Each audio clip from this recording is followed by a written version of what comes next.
What's up, everybody? Welcome to a Tuesday edition of the Ysn Power Hour. It is the 13th of August. That means we're one day closer to the start of the fall season for the majority of these sports. Some of these sports, golf already underway. I know volleyball, we are cutting our teeth later this week with some games here on YSN.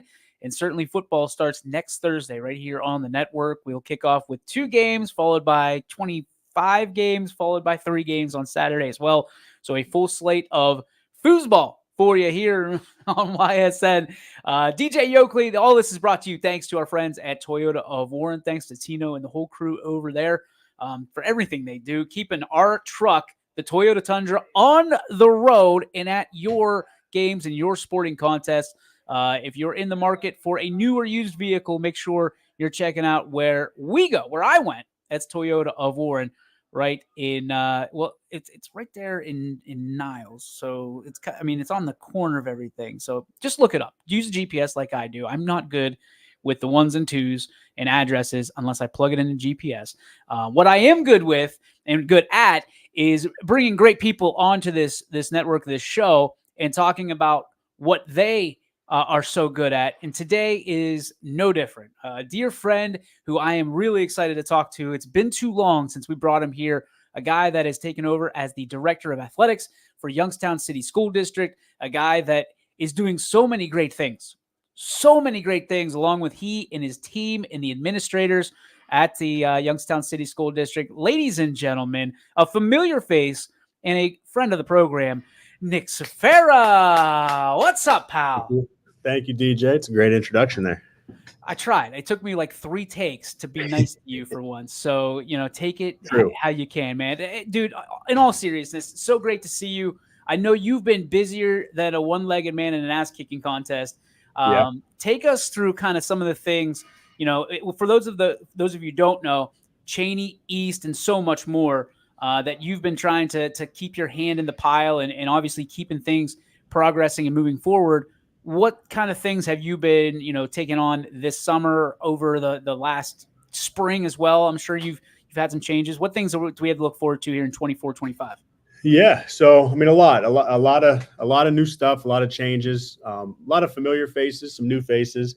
We've been blessed. I've been blessed. I've been in Youngstown now. I think this is going on my 7th or 8th year. You can't keep up once you go so many years, but this is technically my first full year in my role as the director of athletics. I was the assistant with Shep for those years and middle school AD and all that kind of stuff. So we definitely had a busy summer. I've had a busy summer myself. We welcomed in our second baby as well. So I have not been sleeping on top of working, on top of the chaos of all of that, but we've been busy. We've kind of transitioned our athletic department. So we went back to that old school model. If we have some of the guys that were around for the Ed Mady days and the old Youngstown City days, we went back to faculty managers inside of our buildings, which is, it's good and bad. The beauty of that is we just have more hands in the pot now. And then, the bad side obviously is, fortunately and unfortunately, some changes took place as well. And we have, Tanisha Franklin is still over there at East High School. Latalia Patterson filled in over at Cheney High School. Casey's doing a great job over at Crestview. We're, obviously rooting for him, and we still stay in touch with Casey over at Crestview. And then we have PJ Fecco is still doing the East Middle School. And then Elijah McCaskill is a young phys ed teacher of ours, a graduate of Camel, coached at Camel for a couple of years. He's now in the city with us. He's running Cheney Middle School. So right out of the gate, one of the things we kind of did was restructure our department to try to get more hands in the pot, more help. All of us we all get so busy. We're all doing the concession stands and the busing and the this and the that. So this is just trying to get people in positions to where people can do their things. We added some extra stipends. We went back. We added a strength and conditioning coach at both of the high schools. We added an equipment manager at both of the high schools. Those 2 positions kind of speak for themselves, of course, but the equipment manager obviously takes away that stress and that time off of our head coaches, washing uniforms, bringing them to the cleaners, putting decals on helmets. So we're trying to go with that small college model a little bit more where a coach can say, hey, I want to wear black today. And we have a person in position that can make sure all black jerseys are ready to go. Easier on our end centrally as well. I say she because it's a female at Cheney. She's responsible for tracking all of our inventory on Final Forms. We've had in years past, I mean, it's no secret, everybody has it. We've had uniforms go missing. We've had stuff go missing. We've had stuff that was damaged that we didn't know was damaged until last minute. So just trying to kind of clean up a lot of the stuff we do with some different positions, but also staying friendly to the budget and helping actually bring some costs down as well. We implemented a concession manager and a ticket manager as well this year. So I will kind of, I won't answer all your questions in one big lump sum, but Sure. Everybody definitely be a little bit patient with us this year because we have so many new positions in place. But we now finally have a ticket manager and a concession manager. So there's somebody that I can go to that I can go to that says, what are we doing for tickets this week? Or how many tickets do we sell? In years past that all of that brunt fell on the ADs. It fell on us. It fell on me, Casey, Tanisha, Latalia. It fell on us. So now we just have people in positions that hopefully can get us running a lot smoother, hopefully get us running a lot cleaner. And then, the big vision of why we wanted to do it this way was so we can focus on what we need to focus on. We want to do, and I'm sure we'll touch on it as we go through. I want to focus on the safety and the security and all that kind of stuff at Rain Stadium. I want to focus on making sure we're like one of the fun facts, and it's not really a fun fact, and I know other ADs can kind of attest to it. Some can, some can't. I've been in Youngstown for 7 or 8 years now, and I got to be honest with you, I might have watched 1 or 2 sporting events. I know I see you at some events. Yeah. But in years past, we haven't been able to actually watch the event, which then it makes it tough on us to evaluate our coaches because I spend a lot of my time in my office watching film and watching games back to figure out, where did we do this? Where do we do that? Where could we have been better?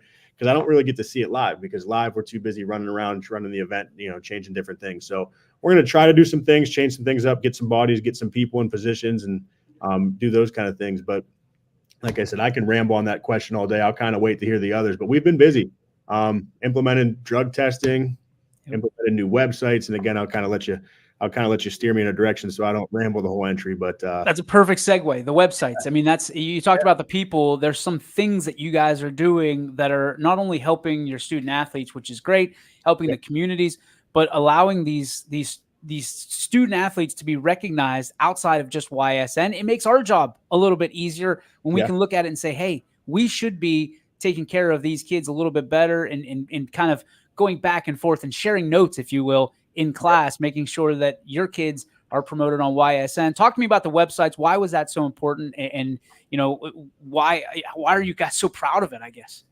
Yeah, proud because it is a lot of hard work. Anytime you do anything, obviously, with YSN, the back end, it's a lot of hard work. It's a lot of time, a lot of people that do a lot of things into it. But we have a lot of really, really good kids, as everybody does. But we have a lot of really good kids that honestly we haven't really showcased all that great in the years past because we didn't have anywhere to showcase them. So eastgoldenbears.com, ChaneyCowboys.com. Those are our 2 websites. Everything is on there: scheduling, permits, games, practices. It's just we're excited because it helps us communicate better. One of the other things we're trying to do here, and I don't say any of this stuff with disrespect. We need to get our parents to be involved a little bit more, and we need to allow our parents to be involved. A lot of times we're like, your kid's late to practice, and they're like, well, we didn't know what time practice was. And I'm looking back and I'm like, well, and in their defense, we never really had a practice schedule posted anywhere. We never really had anything on the website. So now we can kind of say, head to the website, head online, check your week at a glance, check your weekly calendar. So again, we're just doing a lot of the things other schools have done. It's not like we're breaking the mold and things, but it's things we haven't done here in the city that we're kind of implementing now. We just finally got our team pictures done yesterday, so we're going to get our websites to be a little bit more pretty. We want to showcase the kids. We want to put their pictures up. We want to start naming team of the week, athlete of the week. So just a lot of things that you guys see at other schools. Everybody sees other schools and colleges and small colleges. We're just trying to get in line with everybody to start doing those things for our kids here. And then, like you said, what's beautiful with the websites is everything is there. Again, I love you to death. I love everybody else that's always texting and calling, but it's like, who are you playing? What time are you playing? And I'm just like, just go to the website, because you get 15 text messages and it's like, and again, in years past, I can't blame anybody for it because we haven't had those things now. And I don't know if you can bring it up or not, but I would recommend anybody bring it up. But now you go to the website, you drop down the calendar, everything is on there. Final scores, rosters, all that good stuff. So say those websites one more time. Yeah. eastgoldenbears.com. ChaneyCowboys.com. Pretty simple. So all the middle school stuff is on, the respective high school stuff. So everything East is eastgoldenbears.com. Everything Cheney is ChaneyCowboys.com. You'll be able to purchase tickets on there. While I get through my ramble, I'll get there. We're doing online ticketing as well this year. So beautiful. You'll be able to go to the online ticketing route right through our websites. You'll be able to go to our team shops, purchase some gear. Everything is right on our website. So we're just trying to kind of steer everybody towards those websites so our times are out there. One of the biggest things that I think went under the radar this year is the dissolvement of the SVC. You know, Cheney and East, you guys are out. You've got Mooney and Ursuline that are joining the Catholic League. Yeah. So I guess the questions, and you and I have talked about this, you know, off the record, but for those who want to know, what does that mean for East and Cheney? What does that mean when it comes to the scheduling? You know, being independent essentially is a tough place to be because, but you guys have kind of dealt with that over time anyway. You know, there's a stigma out there about the Youngstown City School District that you're trying to change right now, and so many are trying to change for so long. Does being independent help you in that quest, or is it something that just adds another kind of obstacle for you as you move forward? So I know it's not the answer. I mean, kind of both. But I mean, so the SVC, you know, we still, and like I said in some of the releases that came out, this is not JD, Carl, them guys, Mooney, Ursuline. I was talking to JD yesterday. This is not bad blood. This is not like trying to break things up. This is not any of that kind of stuff. We're still, I mean, 2026 is the year. We may still be playing. We may not still be playing. To answer your question, though, I don't know. I don't want to say it's the land of the unknown because we don't make these decisions without, you know, a plan in place. But it's going to open us up in different avenues. Cheney and East, again, this is, you know, an open platform. I'm going to be an open book on here as well. Where we're at competitively at both schools is not the same right now. You know, obviously we're getting there. Last year, East beat Cheney in basketball for the first time since Cheney came back as a school. So, and that's where it's kind of tough. Some sports East is excelling, some sports Cheney is excelling, some sports they're both excelling. But it makes it tough until we're all uniform. It just makes it tough. And in defense of the Ursulines, and again, this is not, you know, I hope nobody takes this out of context. You know, all of our coaches are working very hard, but the past will tell you and our schedule results will tell you we just haven't been competitive in some of our baseball, softball, and volleyball sports with the likes of the Ursulines and the Moonies and the Austin Towns and the Boardmans. So it's really hard to grow and build a program when your rival games are games that you're not really competing. You know what I mean? Yep. So it makes it tough. To answer the independent side of things, I don't want to say we've been independent because that would be disrespectful to the SVC, but we've only really gotten 2 games out of the SVC in those sports. Right. You know, and 2 football games is a lot, but it's not like we went from getting 8 games to 0. So we'll have to pick up some extra games. Like I said, that doesn't mean Ursuline and Mooney won't be on the schedule. We're still talking about having them on the schedule. We're still communicating about it, but football won't be too bad. Volleyball, baseball, basketball, those sports are a little bit easier to schedule. I think it'll just allow us to better align ourselves, obviously competitive wise and competition wise. Because right now it's no secret. Kids want to win. Again, I'm not going to sit here and sugarcoat. You know, you've known me long enough. I'm going to just tell you the truth. I'm not very good with biting my tongue. But kids want to win and kids want to go to who's winning.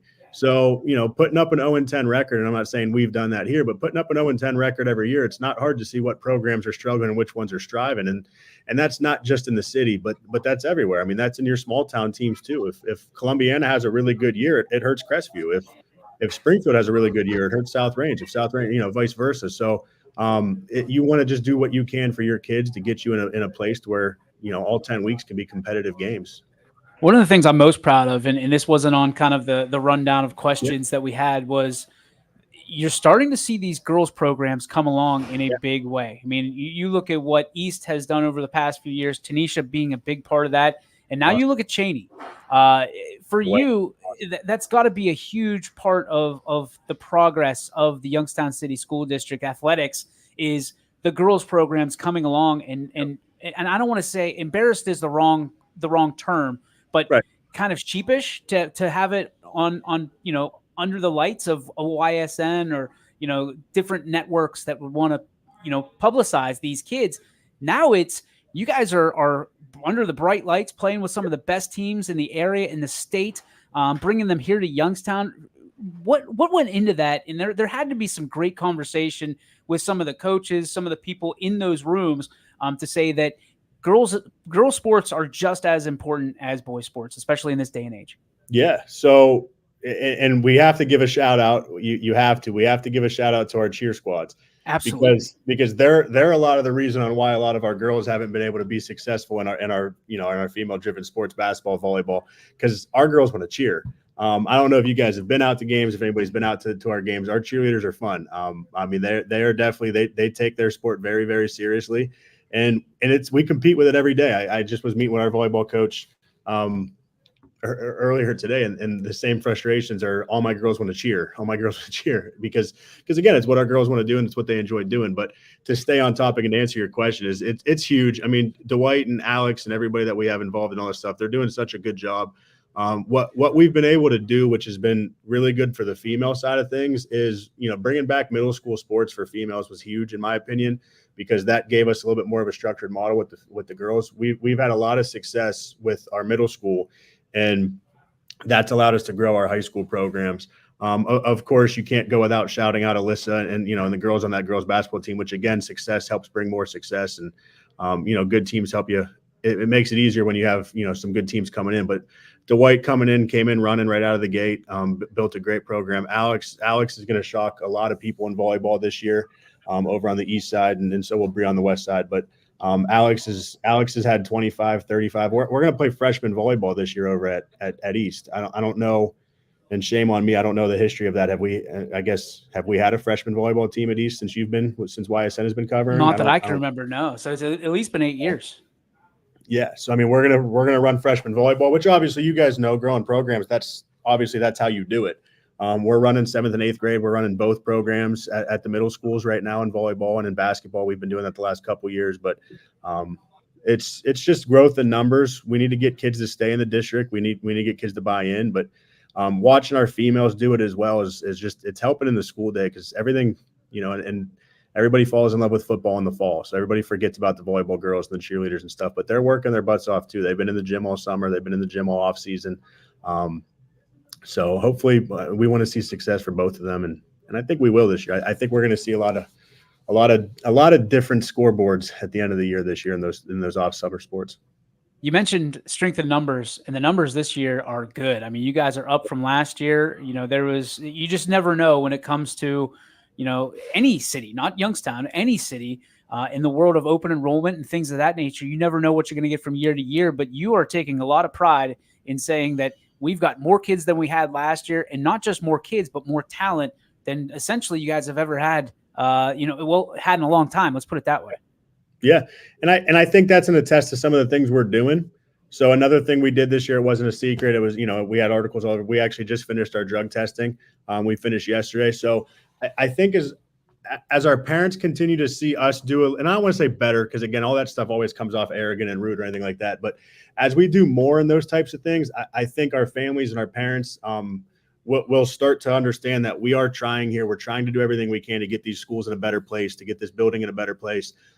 Anything we can do to show that we're trying to straighten the arrow on some of that stuff is going to help us. When we made and I say we, of course, but I'll put the target on my back. When I made the announcement that we were going to do drug testing, I'm not kidding. There was a couple nights where I was sitting there and I'm like, what kind of phone calls am I going to get? What kind of and what kids are going to catch me in the halls? And I got to be honest, and I want to brag for a minute about it as well. We had at East High School, we had less than 1% of our athletes test positive at East High School, and we had 0 at Cheney High School. So we tested over 300 kids, and we had less. I think the final number was like 0.034 positive tests. And again, anybody that wants to do the math on that, you can do the math. I think there was only 3 positive tests at East, and there was 0 at Cheney.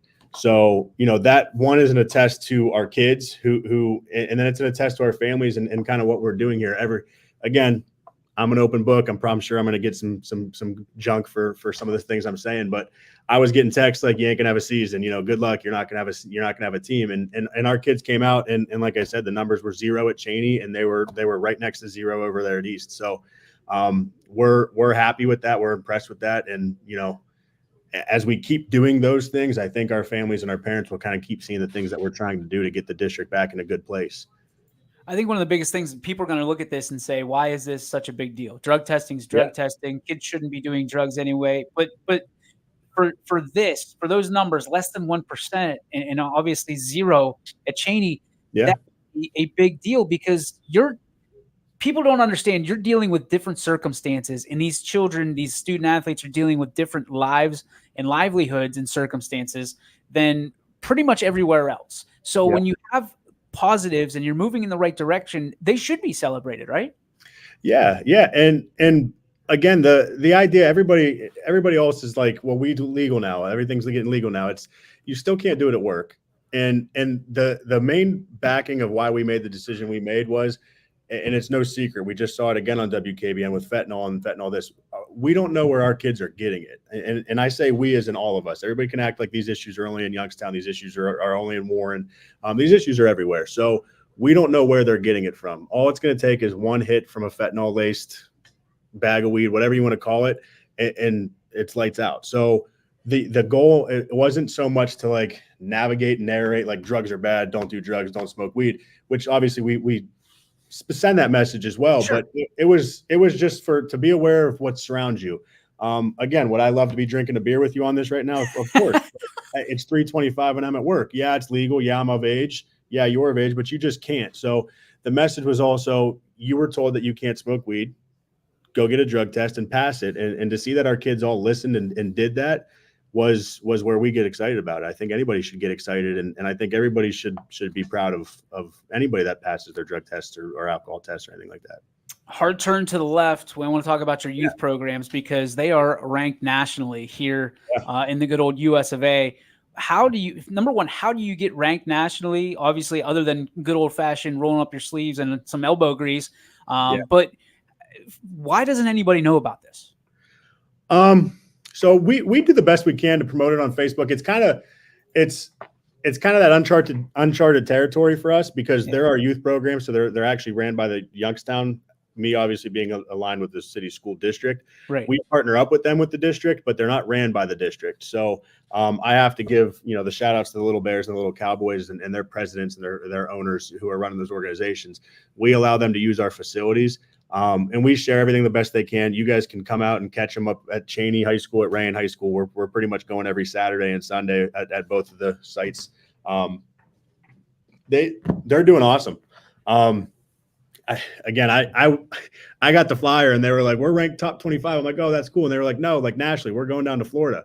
And I was like, what? And they were like, we're ranked like in the whole entire United States of America. We actually just went down.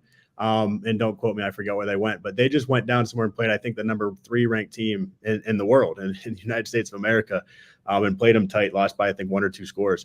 And again, it's just in a test. It gets you excited because that's what our teams can do at the lower levels when we have all of our Youngstown kids playing in Youngstown colors. And as we keep growing and we're seeing it, and I'll stick to the youth stuff, but we're seeing it last year. I think we retained 56 of our middle school athletes last year out of a total of 65 or 70. That number is usually in the 20s or 25. So that's where I think you're going to just kind of see the growth. I think it's a 4 or 5 year plan. I think, we'll see that in kind of in waves like you do everywhere else. But our little leagues are huge. They're doing great things. They're playing a national schedule, which makes it kind of tough on us because you play travel ball now. Yep. A lot of teams coming from out of state, out of area. The 1 year we were in that local league where we played Liberty and Boardman and Poland, and that was great because it was local. The stands were packed, but and again, it's no disrespect to any of them, but I think the Bears won every game in that first league by 40 or 50. So the caliber was just different kind of from where they were at, and to see them be able to do it on the national stage is great. I know one of the things you wanted to talk about was security. Yeah. I mean, there's been upgrades to Rayen Stadium. Yeah. There is a stigma. There are people that still do not feel safe going to one of your games. Yeah. To those people, what would you say, and what were some of the upgrades to make them feel a little safer come this football season? Loaded question. I would say come on out, give us a chance. And So I'll answer your first question. We're going to try a million different things to try to find a way to fix it. Because again, I don't enjoy going up there on a Friday night break. Like I said at the front end of the segment, I haven't watched a football game in 8 years. I want to be on the field watching my coaches coach and my kids play and my trainers train. And I want to see that stuff in action. We work so hard to get to that Friday night. And when I don't get to watch a snap on a Friday night, it's frustrating. So we're going to do anything we can to try to get it a better experience. We have just a couple of things we did last year. We put out notices that if you're under the age of a high school student, you need to enter with an adult into the game. That clicked on really good for the first 1 or 2 games when we were really monitoring it. And then we got a little bit soft. Our parents got a little bit comfortable, and we kind of got a little bit lackadaisical with that. This year, we're implementing the online ticket sales, so I think that's going to help us track tickets a little bit better and track kind of who's buying what and who's selling what. We're going to sell student tickets pre-sale. I know it actually just dropped like an hour ago. I don't even know if you saw it or not yet. They just passed a bill that you have to provide student ticket pricing. Did you see that yet? I didn't know. So some bill went into play. It doesn't go into effect until October 24th, and the last game of the season is October 25th. So you can kind of survive the fall. Again, it's of course the state and the OHSA, and again, I'm going to get chewed out for anything I say, but like making things tough. So they just passed a law that said you still need to offer a student price, and that your tickets online and your tickets at the door need to match the same price. Okay. So one of the things we're still going to move forward with is all of our tickets at the door are going to be $10. So where I think that's going to help us is, and again, we get the carloads of kids that just get dropped off on a Friday night. We love that. We want our kids to come to the games. Please don't take that like I'm saying we don't. But when you get a group of 15 unsupervised kids coming into any contest, heads are going to turn. So raising that ticket to $10, I think, is going to steer some drop-offs. I think it's obviously going to make it. We're going to be able to employ a couple more security officers as well, since we're going to be making more money. We're going to do. So I don't know. You've been up to Rain 100,000 times, right? Right. And again, it's going to sound like I'm being disrespectful, but please, I hope nobody takes it that way. The way Rain was built, I always compare it, and again, bad example, but I always compare it to O'Donnell's, right? No knock on O'Donnell's. Have you ever been downtown to O'Donnell's and not gotten into a fight with somebody? Oh no. Because you're in a tight hallway, and again, I only say that because I've been there, but you're in such a tight space in a tight hallway. So Rayan only has one way in, one way out, right? Yeah. You have one set of bathrooms, one set of concession stand, one ticket window, one booth, and then right when you come in, you got a big 20-foot empty concrete pad that looks like you're at a concert. Yep. So everybody hangs out at that concrete pad. Everybody hangs out in the one walkway. So, and I say this loose, we haven't had any real problems at Rayan again since I can retain back. I think the last issue at Rayan was over 25 years ago, right? So yes, we've been trying to find ways we can navigate the fights up there. I think it's a little bit more in your face because again, there's only one way in and one way out. So see you, Doc. Sorry. So, and again, I'm not saying that like we need to hide the fights better. That's not what I'm trying to say, but it's right in your face. You've been to a million games, right? There's fights going on. It's a high school event. There's kids, there's girlfriend problems, there's stuff going on. There's all this stuff going on. There's boyfriend problems. So there's fights, but at other places you have, it's broken up. So it's not so much in your face. So again, to stay on topic and answer your question, we're going to strategically place some seating areas in that open area just to break that space up. And then we've asked our officers and our security officers to stand, they need to be more visible and more alert as well.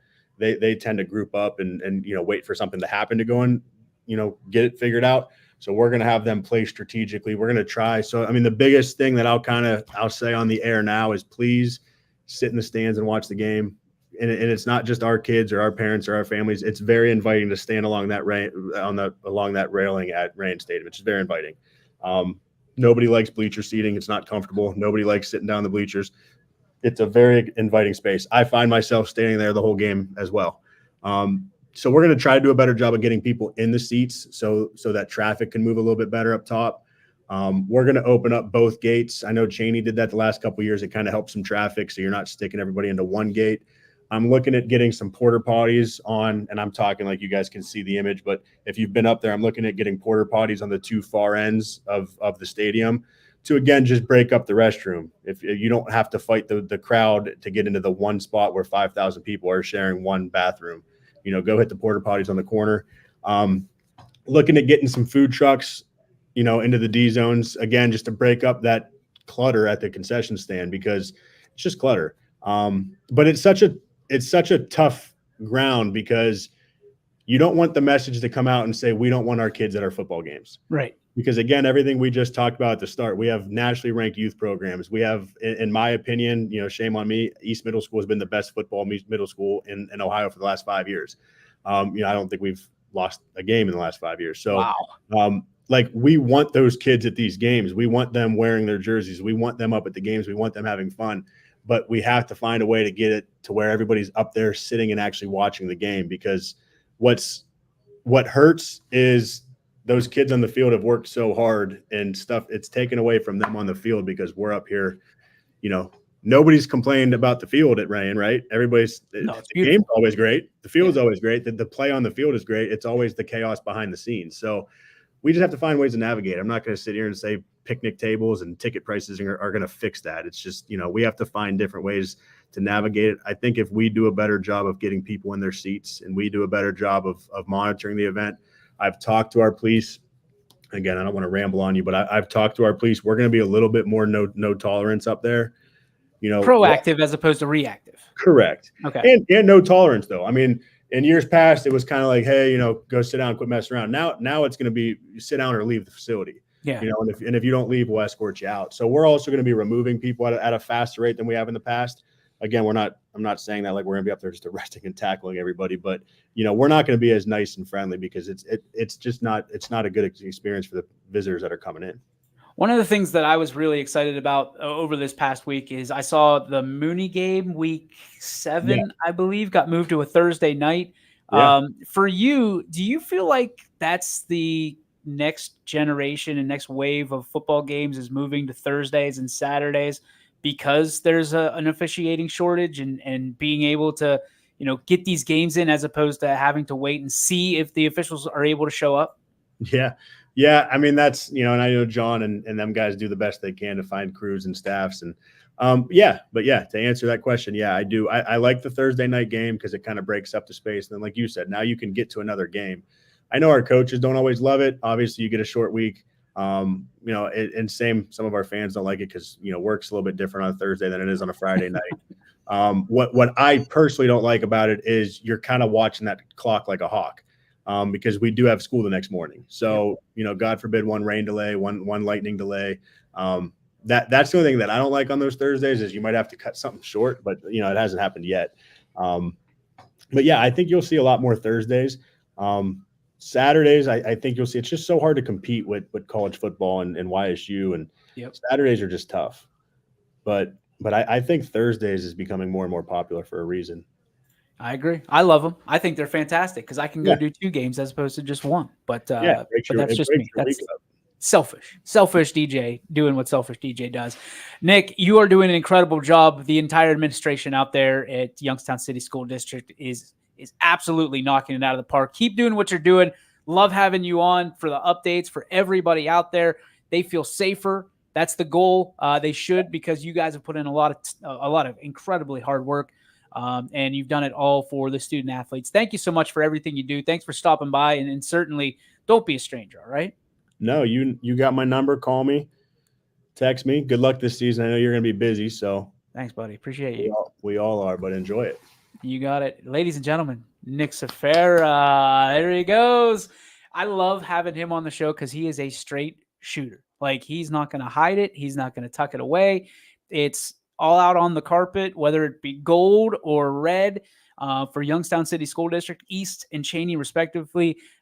He means so much good for everywhere he goes. A proud Springfield grad, a guy that has been in the Youngstown City School District making changes at literally every single level, all the way up. Now the head honcho and the guy that oversees everything for a reason, because he's just incredible at what he does.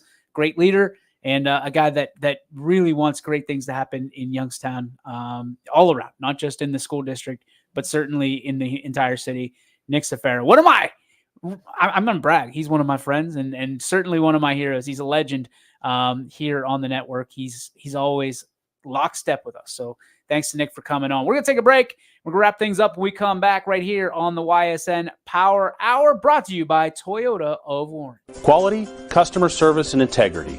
Those are the 4 words that have driven our success since 1957 at Joe Dickey Electric. Joe Dickey Electric is one Mahoning Valley landmark business that stays current with the requirements of our customers. Family owned and managed, we are an electrical contractor and energy solutions provider. Every member of our team adds to his or her skill set through ongoing training. Residential, commercial, industrial, automotive, and more. We keep ahead of the needs of our customers with a fleet of more than 50 vehicles and 24/7 emergency service, so you're never left in the dark. Hi, this is Tommy Clem, owner of WRS Insurance Solutions. WRS Insurance Solutions is a local independent agency that specializes in life, Medicare, long-term care, and disability products. Call us at 330-953-3722 or visit us at wrsinsuranceSolutions.com to learn more. Good luck to all the student athletes in the Valley. The feeling when my hands are on the piano, it's become comforting. It's somewhere that I can express myself. I go to Youngstown State University and my passion is playing music. YSU is allowing me to take what I love and turn it into a career and do it every single day of my life.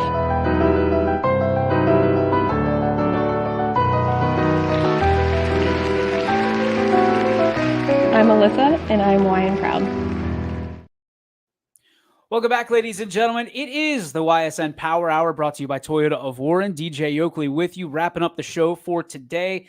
I know we're called the Power Hour, but until school starts, these schedules are wild. These kids, some of them are on the course. Some of them have been on the course since 8 a.m. Some of them are on the field practicing, getting ready, obviously, for next Thursday, next Friday, next Saturday. Some of them are in the gym. So once we get back to the school hours here at YSN, the show will go a little longer. We'll have multiple interviews, things to talk about. Don't forget, the YSN Power Hour Super Show will be coming every Friday starting next Friday. We have the whole group. We'll talk about the teams. We'll talk about the picks. We'll talk about why these games are so important, and certainly want you to tune in each and every Friday. It is a good time. It's the best 10 weeks or so out of the year.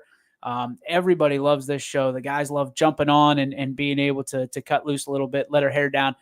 And then we go to games. Then we go and we talk about these games and we do it, the live streaming of them. And we're so proud to once again be your home for all these games, for volleyball, soccer, football, the gamut, right? All of it, golf. We're trying to really implement that into our ecosystem. Big match today in Mill Creek, as I understand. So we'll have to get the post on that and get some of these golfers on, some of these soccer players, and all these student athletes on ysnlive.com. But what I can tell you is our shows kick off next Tuesday, I believe, is the earliest show. We will have the YSN. It'll be the South Range Raiders show, the Springfield Tigers show. We will have the Poland Bulldog show starting the following week. We have the Camel Memorial Red Devil show. We have so many of these shows that we're so excited to bring to you. If you're a community member and you're out there and you want your own show at your own restaurant, please contact us. Time's getting tight to make that happen for the 10-week period that we're asking for. So if you message our social medias or send an email to info@ysnlive.com, we will make sure that we get out there and we do the legwork for you. We're excited about these. It's an easy way to profile, get food in the bellies of these student athletes, really good food with communities and restaurants that support them. We want to make sure that we're able to do this and do it right. So it's something that they did back in the day, mostly on radio. We like to attach the video to it so everybody can see that handsome or beautiful face that sometimes gets blocked by, a helmet or, the sweat dripping down, all that stuff. We want to make sure that they're all dolled up and gussied up and ready to go. So make sure if you have a restaurant that you're thinking of or a community wants to have one of us come out there on a weekly basis and interview your student athletes, your coaches, contact us today on our social media apps, and certainly email works too. We get those as well. So make sure that happens. And then a full gamut Thursday, Friday, Saturday. We've got 2 games on Thursday, 25 games on Friday. As it stands right now, we're trying to add squeeze a couple more in. And then we've got 3 games on Saturday as it comes to football. Volleyball kicks off, I believe, on Saturday. I know Anthony's got a game, and a couple others have games as well. So we full swing starting on Saturday. So you can get all your latest information, your stories, all of your notes, your scores, and everything right here on ysnlive.com. So don't miss a minute. Make sure that if it's not your homepage, it's not far from it, because at least your neighbor page, because you're going to want to, I mean, the content that we're going to be pouring out with our friends at WFMJ, which had a great conversation with a lot of the great folks there yesterday, being able to share content and things of that nature. So looking forward to being able to grow closer in that relationship. It's always been great, but looking to take it to the next level this year. And I think the best thing for you is it benefits you every step of the way, whether it's with us or with them. It is truly just in us at this point with FMJ and YSN. That's going to do it for our show today. Hope you had a good time. Thanks to Nick Safara for popping on and saying hello and taking us through the Youngstown City School District, all of the things, the happenings that are going on with their student athletics, as well as the security, making you feel safer as you enter Rayan Stadium. The administration team that's kicking tail and taking names. Make sure you get out and see some of the games for those kids this year. It's always very special. It's especially, if you're hesitant because of the stories you heard, I can tell you, Nick will say the first thing he'll tell you is call me, and I will put you at ease, because they're working hard to make sure you want to go to their stadiums and play their kids, because their kids are competitive. I mean, it's not just come and spend a few bucks. It's come and you better bring your A game with you, because East and Cheney are going to be there. They're going to take you to the final buzzer. They're going to take you to the last inning. They want you to know they're competitive, but they certainly want you to show up as well. That's going to do it for our show. We'll see you tomorrow. Scotty Mincher will be on the show. We got to talk some Browns Steelers at some point and talk about what are the Browns doing? What are the Browns doing with their stadium? Why does it matter this much? If you want a little preview, you can check me out tonight, 5 o'clock on WFMJ with Lindsay McCoy. She asked some tough questions, man. I felt like I was in the hot seat. She is a true journalist. I'm just a slapjaw kid from East Palestine that's trying to have fun with sports. She's a true journalist, and she's one of the best at what she does. So tune in tonight. We'll talk Browns and the stadium and what it means and some pros and cons and all that stuff on WFMJ, 5 o'clock. They do it better than anybody else. That's going to do it. We'll see you next time. We'll see you tomorrow with Scotty Mincher. We'll see you. YSN, thanks.